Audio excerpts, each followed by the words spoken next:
On our next panel will be a couple of startups that are joining us. The title is Platforms, New Tech, and the Land-Based Casino. What new business models are working? So we'll give 1 second as the folks join us here, and then we'll get going. Hey, Chris, good to see you. Thank you for joining. Chris Bevilacqua is the co-founder and CEO of Simplebet. Thank you for joining us, Chris. Oh, thanks for having me. And Mark Thomas is also the co-founder and CEO of ZenSports. Thanks for joining us, Mark. Thanks for having me, Nick.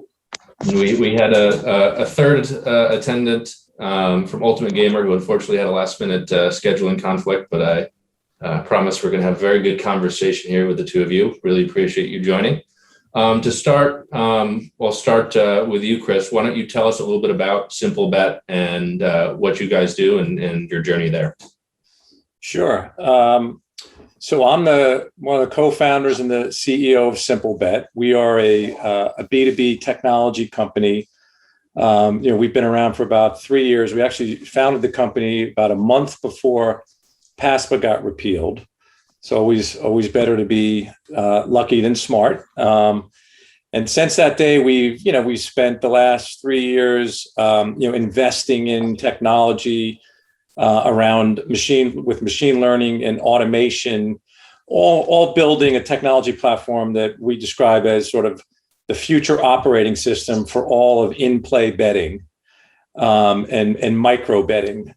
Really based, mainly on the U.S. market and U.S. sports. So the three main sports being football, baseball, and basketball.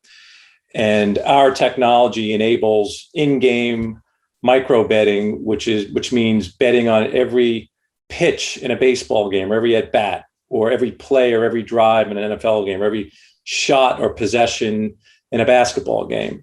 And we take our technology solution and we sell it to the customer-facing businesses like FanDuel or DraftKings, and then more recently now media companies that are looking to drive fan engagement. So that's a quick summary of who we are. Excellent. Thank you, Chris. Thanks again for joining us. Mark, take it away. Tell us a little bit about ZenSports. Yeah, so we actually pivoted from a recreational sports discovery and software product to a sports betting product right after PASPA got repealed. So for us, that was actually the impetus to make that decision, basically almost 3 years ago. So we do a lot. We consider ourselves to be a platform of choice. We offer more choices to sports bettors really than anything else out there. So we offer both the ability to bet against the house, i.e. us, or you can bet peer-to-peer. So you can create and accept sports bets with anyone else. And within peer-to-peer, you can either do it with friends or people you know, or people completely anonymously as part of the two-sided marketplace that we've built. So you've got a lot of choice there. And then on the funding and payment side, we believe that traditional financial institutions, there are a lot of issues when it comes to them wanting to transact within the gaming industry. And so we have been a predominantly cryptocurrency and blockchain payment solution and funding solution really since inception. And so while we do allow customers to transact using fiat, debit cards, credit cards, wire transfers, et cetera, the overwhelming majority, almost 99% of the transactions in our app take place using cryptocurrency. And within crypto, we offer multiple options: Bitcoin, Tether, which is a US dollar stablecoin, and our proprietary sports token. So when you look at end-to-end everything we do, there's a lot of choice. And then the last thing is we actually have esports tournament hosting, kind of a carryover from our old tournament software days. We've morphed those into esports tournament hosting. And so we've actually been hosting a lot of esports tournaments in our app using different game titles that we've struck agreements with. And so you can basically imagine people coming in and playing esports, live streaming using the Twitch integration we have, chat using the Discord integration we have. We have brackets, stats, standings, tournament entry fees, all that kind of stuff. And again, using crypto and the ability to bet on those. So it's a pretty comprehensive solution and platform. Excellent. Thank you for joining us, Mark. Excited to have you as well. One of the big questions that we've had few folks talk about here is, what is the next generation doing? So a big part of this, what does the casino of the future look like, is how are young folks going to interact with traditional sports betting, whether in person at the casino or online? Chris, I'll start with you. How are you seeing behavior differ among younger players from what's been there in the past? Yeah, no, that's a great question. And, I spent, before I even got into sports betting 3 years ago, and I'm a novice at sports betting, although I've got a pretty good education the last 3 years. I spent 35 years in the sports and media business. And, so I come at it from the media side of the business. And, I think obviously everybody listening, and I'm sure is well aware of all the data that we have that suggests that people that bet on sports actually watch sports longer, right? So that's always been, sort of the things that I was starting to see in the media business 5, 6, 7, 10 years ago were, the value of having an engaged audience, how do you get people to watch longer, spend more time with, and therefore making sports media rights much more valuable, right? And so, along the way, especially over the last number of years, right, you've seen a whole transition in the media ecosystem, right, really from a wholesale model to a retail model, right, direct to consumer model, like, ESPN and all the, services that we would typically get through cable TV are now, people are cutting the cord. You hear the term cord nevers, right? So that generation that you're referring to, Nick, the younger generation that's not buying the $150 a month cable TV package, right? They're doing their Netflix and their Hulus, and they're going in and out of these packages, and they're on the social platforms, like TikTok and all the other places where they're consuming content, and the world moving into just a mobile and access everywhere model, right? And live sports having to make that same transition in a thicket of all these media rights agreements, which is, why it's taking a number of years to sort of make this whole transition. And so if you're a programmer, if you're a league, or trying to get somebody to watch games longer, right, you have to fish where all the fish are, right? So you want your programming in traditional cable TV, but you also want it in front of the mobile audience where the younger generation is. And, like I have 4 young kids, and they don't sit in front of a TV and watch a 3-hour baseball game anymore. They don't do it. They'll watch the highlights. They'll go in and out of the games. They're playing Fortnite, and they got their friends talking about the game while they're on Fortnite. They're sharing clips. And so, like our enabling technology for micro betting, right, it's a much more interactive, immersive, entertainment driven experience that doesn't require, especially that younger generation, to sit there and watch a 3-hour broadcast. They can go in and out, and it's really a way that, to gamify the games. And that's really what we've spent a lot of time doing. So I think, broadly speaking, you're going to see, a lot of product innovation. I think we're in the top of the first inning here of product innovation into this new, mobile, direct to consumer world. And, I think we're going to see quite a bit of, I like to call sort of taking live sports and turning it into like a casino-like experience where, it's like a slot machine experience where you can, for 10 or 12 minutes, come into an inning of a baseball game and make 20 or 30 bets on pitches and at bats, and then go out and go play your Fortnite and come back. So I think, that's kind of where we are looking out into the future, and why I think it's an exciting time. Excellent. Thank you, Chris. Mark, same question to you. What are the different behaviors and new behaviors you're seeing in younger players? Yeah, so a few things there. One is specifically on like the mobile sports betting. You could even include, I guess, iGaming on this, but just something as basic as states shifting, or when they're implementing sports betting for the first time via mobile, is just allowing mobile signups, right? So, I mean, some legacy states that have had sports betting for a long time, they still require you to go and sign up in person, or they require you to be on premise in the casino to actually be able to place a bet. And that's just not how, that's not even how millennials want to do things, let alone Gen Z and Gen Y. They expect to be able to do everything from their phone, from sign up to funding to placing a wager to cashing out. It should all be mobile. And again, in the example of ZenSports, we have built all that because the technology is there, right? The KYC AML verification capabilities are there to do remote signups, to do remote verifications. Obviously, the technology is there for funding and for deposits and withdrawals. So that's one thing, is moving in the direction of allowing people from a gaming perspective to do everything on their phone if they so choose. And that, again, including from signups to withdrawals. So that's one thing. The second thing is, I think the in-person experience isn't going to go away. Everyone's like, well, if there's mobile sports betting and mobile iGaming, is Vegas just going to disappear off the face of the earth or something? The answer, of course, is no, because people still care about experiences. And you're seeing this now. I did a podcast the other day with Josh Swissman, and Vegas is more packed than it ever has been, especially on the weekends. And people want those experiences. They've been missing it for the last 15 months. They want to get back out. They want to have those experiences. So then what should those experiences look like in person? And I'm sorry, but I'm a little bit older. I'm Gen X, and so I love playing craps. I love playing Pai Gow. I love playing blackjack. But the newer generation doesn't want to sit there and play, table games that take 5 to 10 minutes in between hands to deal. And so, what do they want? They want things more closer to like esports betting. And building lounges where they can both partake and watch and participate in the gaming experience. They want a more immersive gaming experience and one that's a lot more cutting edge from a technology perspective. And that's why you see, places, like Circa and others that are, building out these massive, experiences of things like esports or sports lounges. They want to turn it into something that is not just purely gaming in a, kind of dingy, smoke-filled casino room.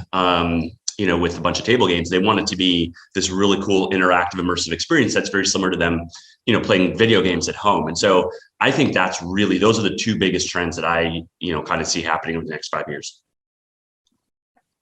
Excellent. Thank you. And Mark, one of the challenges we've had a couple folks talk about today is the regulatory challenges. How have you at ZenSports approached those? What's been your traction there so far? What have been the barriers? Yeah, so I think it's a balance, right? I mean, it's an early stage startup trying to get into this industry. You don't have the money to just plunk down, millions of dollars on all the licensing and the regulatory. So sometimes you have to, go where you can get started the fastest. So in our case, when we launched in March of 2019, we launched international in a few countries that allowed us to get to market faster and cheaper than if we had tried going into the US. Then once we proved out product market fit and got some early traction, then we were like, hey, we're on the right path from a product perspective. Now we want to go into, i.e. one of the biggest markets in the world, like the US, but it's also one of the highest regulatory markets. So then at that point, that's going to require some funding and some money to do that because legal and regulatory is not cheap. So then you need to then invest in that. And for example, in our case, we've raised money purely based or purely for regulatory and getting licensed. And you have to take that seriously. So, you might be able to start in markets where it's a little bit less intensive from a regulatory perspective to prove out that product market fit, because that part is critical for a startup. You can't go anywhere without that. But then once you've done that in kind of a lightweight way, then you're ready to play with kind of the big boys and go out there and spend the money necessary for the regulatory. And you need to do so because it's just a death sentence if you don't. You're going to get shut down, and there's going to be huge problems if you don't.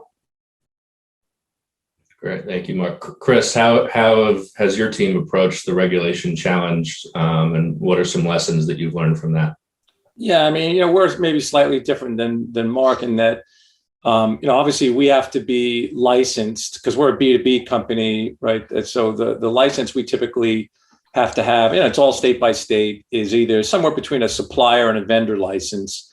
It's more a pain in the ass, quite frankly, than it is anything else in terms of all the disclosure. And I got to go through every one of the, you fill out, 100 pages of forms and you give them all your banking information. It's a very invasive process personally, but, it doesn't have the same bar in terms of like any kind of direct to consumer license. That's what the DraftKings and the FanDuels of the world, are, they have big, enormous regulatory departments and spend lots of money getting those licenses. And so, it's more of a pain in the neck. I mean, I guess on the regulatory side, I mean, we're obviously a mobile first product, right? And so I think mobile now is live in 12 or 13 states plus DC and more on the way. And there's like Mark said, there's still a bunch of friction in the regulatory environment where there's some places where you can get mobile, but it's only on premises. I mean, it's a crummy customer experience, but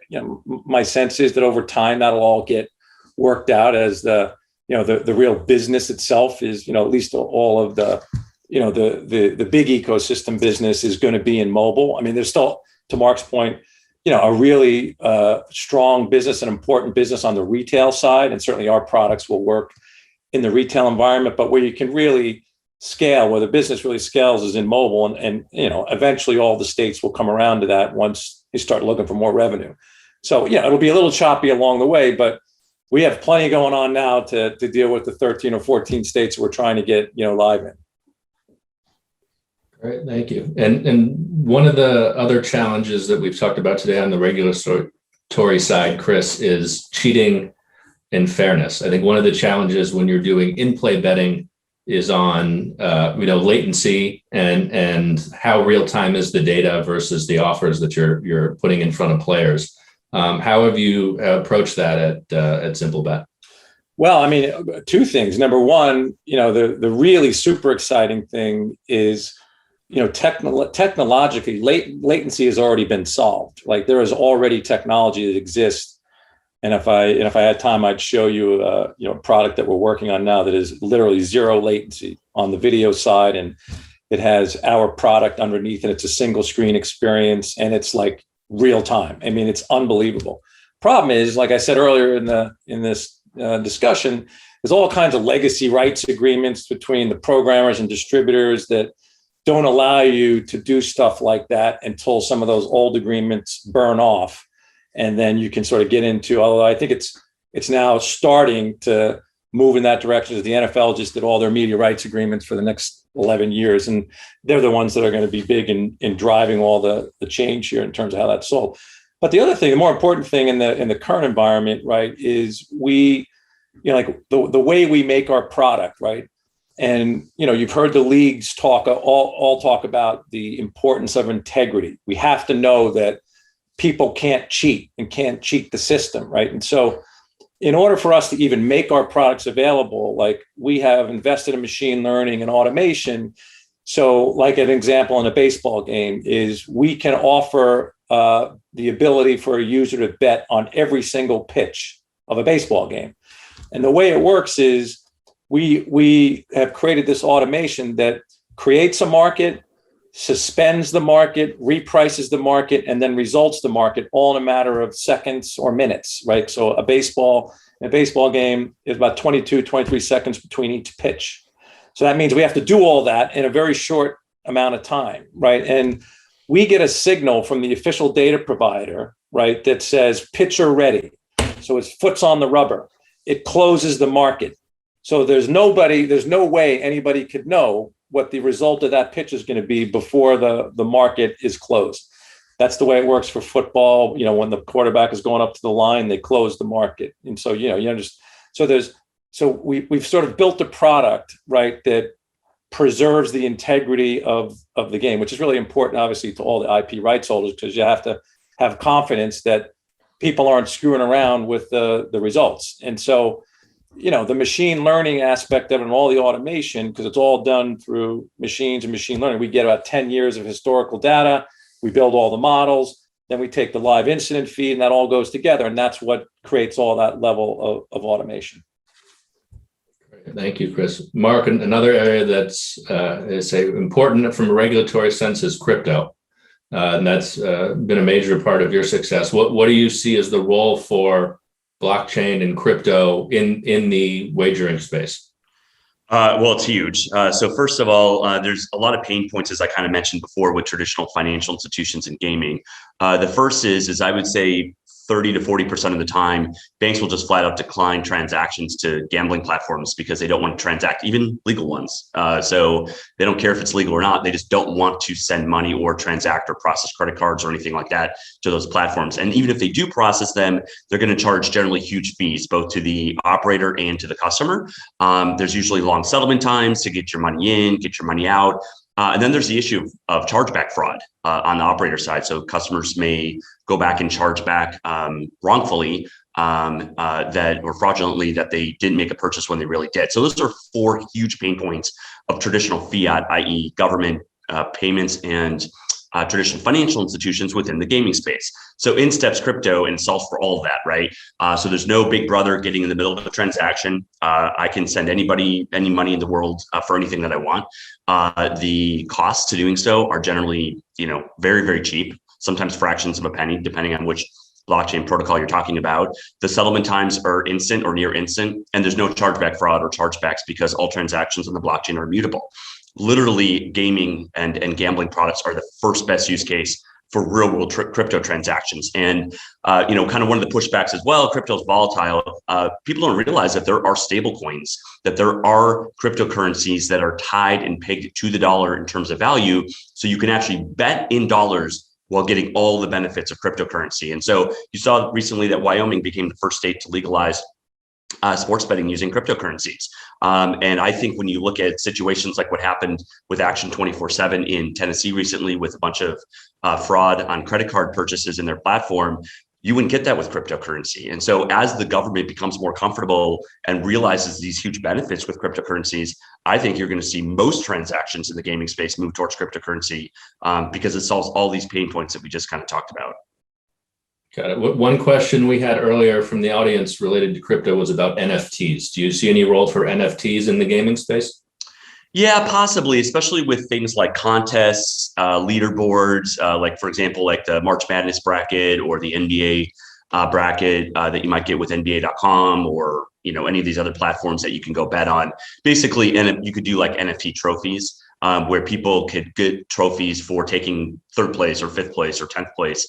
You could even do it, I guess, for on-premise like casino poker tournaments that, people get invited to, blackjack tournaments, slot tournaments. You could give them NFT trophies for taking place, certain place, and then that's yours forever. And you have the validity of knowing that you have that place forever and ever. And theoretically, there can be a marketplace for that too. So yeah, I definitely see some opportunities there for sure. Great. Chris, as land-based casinos now are starting to emerge from the pandemic, there's been a lot of change over the last 18 months. Digital has really taken off. What advice would you give to traditional operators that are trying to figure out how they play in these new digital spaces?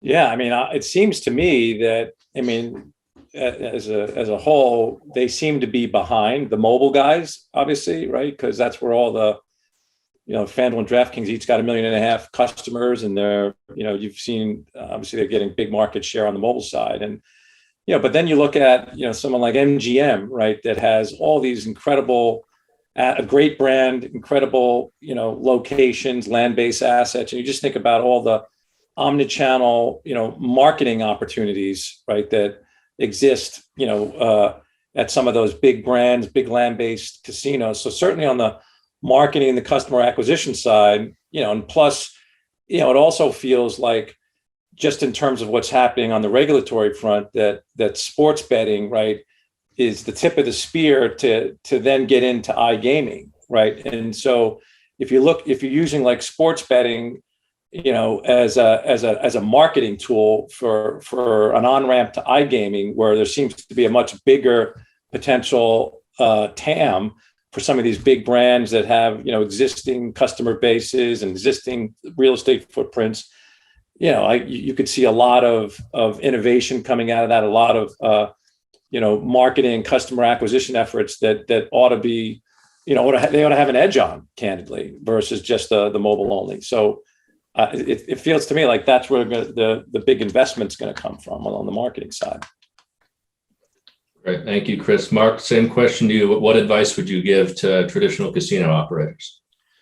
Yeah, I think you got to start to push. Actually, they should be using their clout and their kind of resources to be pushing the regulators to do things like mobile first and mobile signups. So, for example, Nevada unfortunately still does not yet have mobile signups.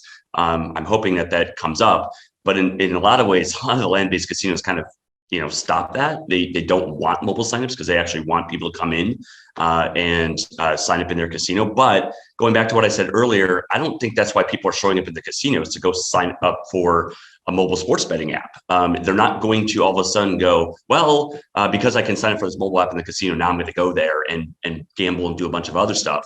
Maybe there's a small percentage who do, but actually most people just look at it as an inconvenience, and it actually is it's a friction point that causes them to not actually use the mobile product and not then bet or gamble with it or game with it. And so I actually just think it's more on the regulatory side that I like to see, kind of casinos push regulators and lobby them to implement a lot of these things and, features and ways of doing business that consumers actually want. And I think by doing that, then the casinos will build that goodwill with the customers, and they won't have these frustration points. And then they can market what they actually do best, which is, again, going back to what I said before, those experiences, right? And as Chris touched on, the land-based assets and the amazing experiences you can have of going to a place like Las Vegas. But don't create friction for customers to game, to gamble just because you think it's going to be like a lead gen tool. I think it's just a very stale, outdated strategy. Got it. I think we're as several folks earlier alluded to, in a bit of a land grab phase now, particularly in the digital space. A lot of big players are spending a lot on marketing and doing some things that might not be sustainable.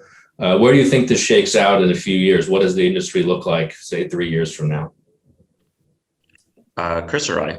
That's for you, Mark. And then I'll ask the same question for Chris. Yeah, I mean, I think it's a combination of everything kind of set up to this point. I think you're going to see an evolution of the casino floor shift away from being just table games plus a bunch of slot machines, maybe a sports book tucked away in the corner, to really being kind of a more immersive digital experience from the moment you walk in, checking into your hotel room, with your phone, not having to stand in a 3-hour line to go into the hotel, having a more, I think, kind of, again, digital experience as you're walking the casino floor, especially from a machine and a slot machine perspective and a sports betting perspective, and even a table games perspective. I see a lot of table games going, digital as well too. That's probably better for both consumers and operators because they save on costs. And then consumers can just sit down and get going and not kind of have some of that intimidation factor. And then specifically in the sports book and sports betting side, I think you're going to see just a lot more esports, a lot more immersive kind of sports experiences, more lounges, more just getting away from kind of that dungy old stale sports book experience that's kind of been what most casinos have had up to this point. Great. Thank you, you want Mark. me to answer that same question now? Chris, same question for tough you. act to follow, Mark. Where do you see this? We're in a big growth phase now. Where do you see the industry being 3 years from now? I mean, listen, if the pace of change, which is only accelerating, keeps up, 3 years is like 30 years.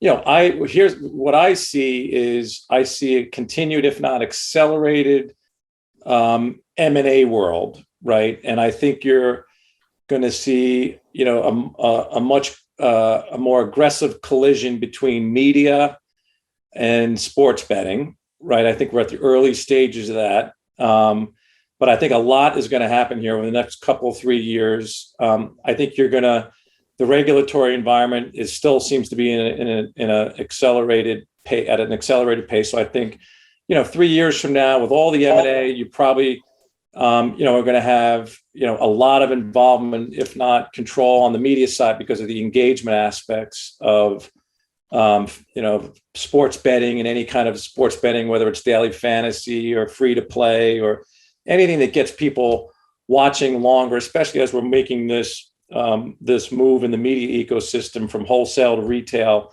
This all becomes all part of one. And I think what we're going to ultimately see, and now I'm going to give a little bit of a biased view here, I guess, is that you're going to see significant product innovation, which is kind of the area that we're swimming in now, right? Because most of these mobile sports betting products, it's all the same product.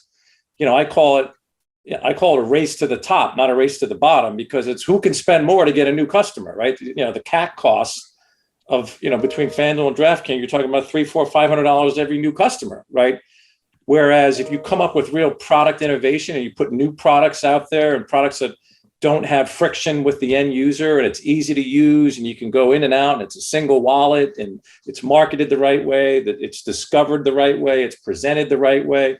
And most importantly, it's simple. Like, you can't have a mass market product that's so complicated, right? You go into these sportsbook, the mobile, and it's like you got to be an engineer to read the consumer facing app. It's like, yes, you're right. All right, I don't even know how to bet the Jets plus 250 and the Patriots minus 180. Like, how do you even bet that? So I think just like all of this is what we're going to see over the next few years. Excellent. Thank you both for joining. Really exciting. Definitely, if anyone listening, check out Simplebet, check out ZenSports. I think they're doing some very exciting things in the industry and pushing a lot of innovation. Chris, Mark, thank you for joining us. Thanks for having us.